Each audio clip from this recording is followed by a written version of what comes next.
Bien, frères et sœurs, connaître sa religion, c'est-à-dire en maîtriser tous les aspects essentiels, connaître ce qu'il faut croire, connaître ce qu'il ne faut pas croire, connaître comment croire, connaître comment ne pas croire, que dire, que faire, qu'est-ce qui est bon et qui plaît à Dieu, qu'est-ce qui est mauvais et qui ne plaît pas à Dieu. Tout cela nous permet de vivre authentiquement notre foi, sans ouverture à l'erreur, au désordre, au mal. Donc, connaître sa religion nous permet d'aller au ciel sans faille. Ne pas connaître sa religion, malheureusement, nous ouvre à la damnation. Pourquoi? Parce que nous serons ouverts à l'erreur, à l'hérésie, voilà, qui est une contre-vérité fondamentale, voilà, et donc à la damnation. Parce que quelqu'un qui dit mal sa foi va forcément mal la vivre et donc est ouvert à la damnation. Mais quelqu'un qui connaît sa foi, qui connaît sa religion, va forcément bien la vivre et forcément aller au ciel. Comme le Seigneur le dit, vous connaîtrez la vérité et la vérité vous rendra libre. En Jean 8, 31 à 42. Cette introduction est importante parce que elle nous introduit très judicieusement dans la réponse à la question qui est celle de savoir, dans l'Église, pouvons-nous, devons-nous prier pour les morts?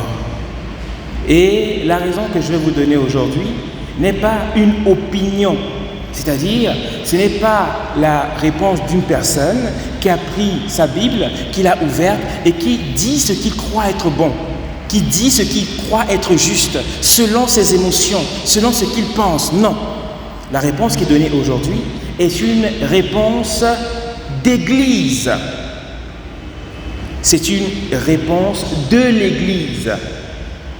Parce que l'Église est seule à pouvoir interpréter, à pouvoir enseigner, à pouvoir orienter toutes les âmes de toutes les générations et de toutes les régions géographiques vers le Seigneur Jésus-Christ qui est l'unique chemin, l'unique vérité et l'unique vie. Pourquoi? Parce qu'elle a reçu mandat, comme on le voit dans l'évangile selon saint Matthieu, chapitre 28, voilà, versets 16 à 20. Allez dans le monde entier, faites des disciples, apprenez-leur ce que je vous ai enseigné. Baptisez-les au nom du Père et du Fils et du Saint-Esprit. C'est-à-dire que l'Église a reçu le mandat et la légitimité pour ne pas s'annoncer elle-même, mais pour annoncer uniquement les vérités révélées par le Maître, notre Seigneur Jésus-Christ. C'est cela. Si vous allez sur Internet, vous posez la question à Google en disant « Doit-on prier pour les morts ?» Vous allez voir des personnes qui affirment avec certitude « Non, la prière pour les morts n'est pas biblique, directement. » C'est-à-dire que ce sont des personnes qui ont créé des sites Internet. Malheureusement, ces personnes sont nombreuses. Ce qui fait que les premiers résultats qui arrivent à vous sont des résultats erronés. Pourquoi? La plupart de ces personnes sont des personnes qui sont d'obédience protestante, d'obédience des églises nouvelles, qui n'ont pas la totalité de la Bible, des livres bibliques, qui sont, comme nous le savons, au nombre de 72. Or, la Bible protestante, la Bible qu'utilisent les frères et sœurs des églises de réveil, a 66 livres. C'est-à-dire que l'Église qui a offert la Bible au monde, parce que l'Église catholique est avant la Bible, avant la constitution de la Bible que vous voyez là, l'Église catholique était déjà là. Et c'est elle qui a constitué le canon des Écritures. C'est-à-dire qu'elle a discerné au travers de conciles, au travers de synodes, quels sont les livres révélés et quels sont les livres non révélés. Est-ce que c'est saint Marc qui a écrit l'évangile selon saint Marc? Oui, nous validons. Est-ce que c'est Saint Matthieu qui écrit l'évangile selon Saint Matthieu? Oui, nous validons. Est-ce que c'est Saint... Ainsi de suite. D'où nous savons que c'est Saint Marc qui a écrit l'évangile selon Saint Marc? Qui le sait? C'est l'Église.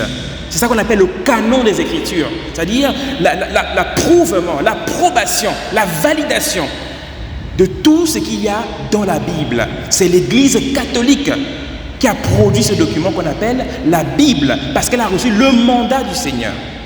Cette introduction est importante pour comprendre la réponse que nous donnerons tout à l'heure. Au moment du schisme avec Martin Luther a retiré de la Bible certains livres au point où la Bible protestante a maintenant 66 livres. Parmi ces livres-là, il y a justement des livres qui soutiennent, qui valident la prière pour les morts. Parce qu'il voulait former une nouvelle théologie selon ses vues. Donc il a retiré des livres qui gênent sa théologie. On ne peut pas faire ça, c'est un crime.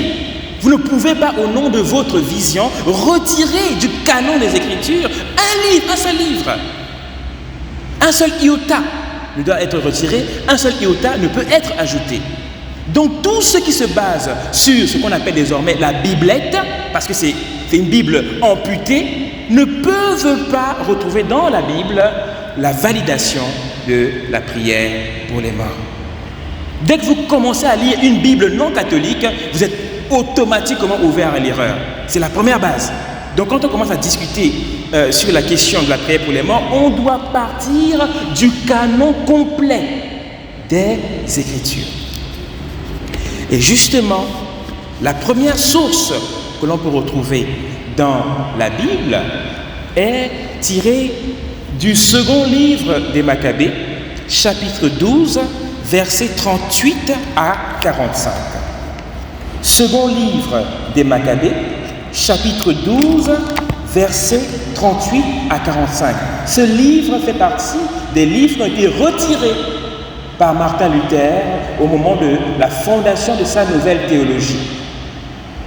Bien, nous lisons.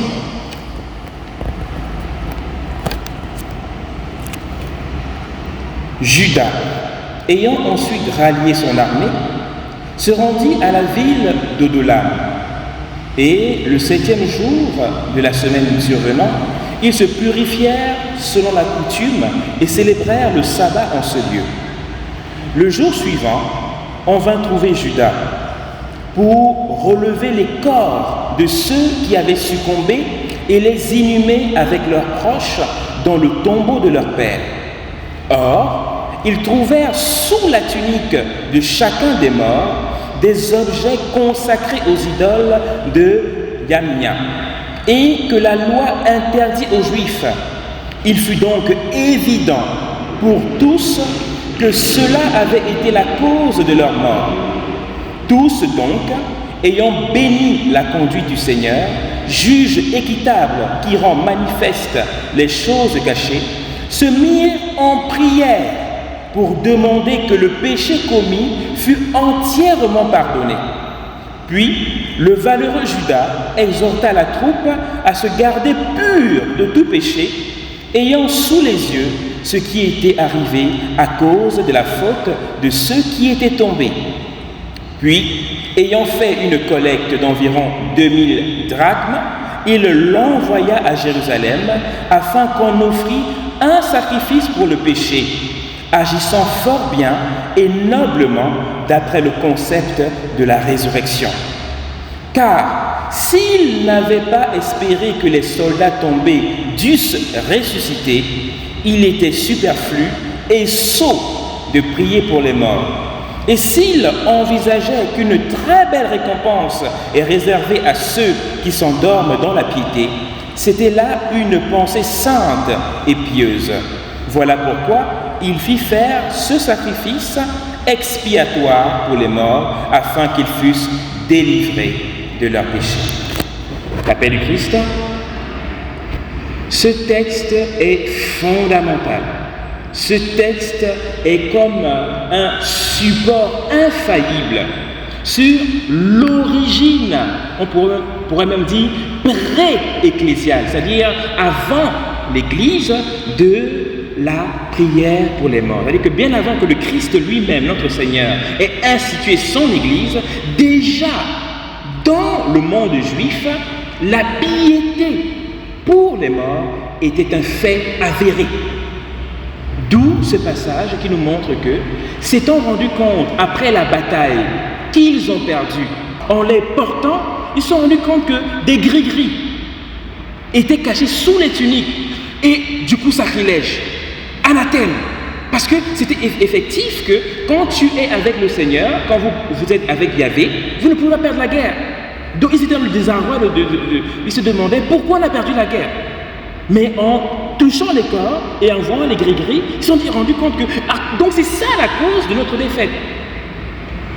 D'une façon naturelle, ils se sont mis à invoquer le Seigneur pour le pardon des péchés des morts. Premier niveau. Second niveau, Judas, qui était leur chef, a fait une collecte. C'est-à-dire, en d'autres termes, il a demandé à tous ceux qui étaient là, dans toute la région d'Israël, de faire, en fait, de demander des intentions de messe, en quelque sorte. Parce qu'il a fait une collecte et il l'a envoyé où? Au temple de Jérusalem, afin que les prêtres offrent des sacrifices d'expiation. Parce qu'ils espéraient qu'au travers de cela, ces hommes qui sont morts par leurs péchés ressuscitent. La paix du Christ. Voilà. Ça, ce n'est pas une opinion. Ce n'est pas un faux pasteur sur Internet. Non, c'est pas ça. Ce n'est pas des gens qui, malheureusement, n'ont que la biblette. Malheureusement. Ce n'est pas des commérages de bar. C'est la vérité révélée. Ça, c'est l'Ancien Testament. Maintenant, pour conclure, comme l'heure arrive déjà, on va voir la même vérité désormais soutenue, désormais confirmée, désormais validée par le Christ lui-même. Comme chrétiens, frères et sœurs, nous ne pouvons pas aborder la Bible, c'est-à-dire que nous ne pouvons pas aller à l'Ancien Testament directement, comme chrétien. Pourquoi? Parce que le chrétien est celui qui, avant d'ouvrir la Bible, convertit d'abord sa pensée à la pensée du Christ. C'est-à-dire que nous voyons toutes les vérités de la Bible sous le prisme du Christ lui-même. Et justement, dans l'évangile de Jésus-Christ selon saint Jean, au chapitre 11, versets 1 à 44, nous voyons le fait miraculeux de la résurrection de Lazare. Nous lisons. Il y avait un malade, Lazare de Béthanie, le village de Marie et de sa sœur Marthe. Marie était celle qui oignit le Seigneur de parfum et lui essuya les pieds avec ses cheveux. C'était son frère Lazare qui était malade. Les deux sœurs envoyèrent donc dire à Jésus, « Seigneur, celui que tu aimes est malade. » À cette nouvelle, Jésus dit, « Cette maladie ne mène pas à la mort. Elle est pour la gloire de Dieu, afin que le Fils de Dieu soit glorifié par elle. » Or, Jésus aimait Marthe et sa sœur et Lazare. Quand il apprit que celui-ci était malade, il demeura 2 jours encore dans le lieu où il se trouvait. Alors seulement, il dit aux disciples, « Allons de nouveau en Judée. » Ses disciples lui dirent, « Rabbi, tout récemment, les Juifs cherchaient à te lapider, et tu retournes là-bas ?» Jésus répondit, « N'y a-t-il pas 12 heures de jour? Si quelqu'un marche le jour, il ne bute pas, parce qu'il voit la lumière de ce monde. Mais s'il marche la nuit, il bute, parce que la lumière n'est pas en lui. » Il dit cela et ensuite, « Notre ami Lazare repose, leur dit-il, mais je vais aller le réveiller. » Les disciples lui dirent, « Seigneur, s'il repose, il sera sauvé. » Jésus avait parlé de sa mort, mais eux pensèrent qu'il parlait du repos, du sommeil. Alors Jésus leur dit ouvertement, « Lazare est mort, et je me réjouis pour vous de n'avoir pas été là-bas, afin que vous croyiez. Mais allons auprès de lui. » Alors Thomas, appelé Didyme, dit aux condisciples, « Allons nous aussi pour mourir avec lui. » À son arrivée, Jésus trouva Lazare dans le tombeau depuis 4 jours déjà. Béthanie était près de Jérusalem, distant d'environ 15 stades, et beaucoup d'entre les Juifs étaient venus auprès de Marthe et de Marie pour les consoler au sujet de leur frère. Quand Marthe apprit que Jésus arrivait, elle alla à sa rencontre, tandis que Marie restait assise à la maison. Marthe dit à Jésus, « Seigneur, si tu avais été ici, mon frère ne serait pas mort. Mais maintenant encore, je sais que tout ce que tu demanderas à Dieu, Dieu te l'accordera. » Jésus lui dit, « Ton frère ressuscitera. » « Je sais, dit Marthe, qu'il ressuscitera à la résurrection au dernier jour. » Jésus lui dit, « Moi, je suis la résurrection. Qui croit en moi, même s'il meurt, vivra. Et quiconque vit et croit en moi ne mourra jamais. Le crois-tu » Elle lui dit, « Oui, Seigneur, je crois que tu es le Christ, le Fils de Dieu, celui qui vient dans le monde. » Ayant dit cela, elle s'en alla appeler sa sœur Marie, lui disant en secret, « Le Maître est là et il t'appelle. » Celle-ci, à cette nouvelle, se leva bien vite et alla vers lui. Jésus n'était pas encore arrivé au village, mais il se trouvait toujours à l'endroit où Marthe était venue à sa rencontre. Quand les Juifs qui étaient avec Marie dans la maison et la consolaient la virent se lever bien vite et sortir, ils la suivirent pendant qu'elle allait au tombeau pour y pleurer. Arrivée là où était Jésus, Marie, en le voyant, tomba à ses pieds et lui dit, « Seigneur, si tu avais été ici, mon frère ne serait pas mort. » Lorsqu'il la vit pleurer, et pleurer aussi les Juifs qui l'avaient accompagnée, Jésus frémit en son esprit et se troubla.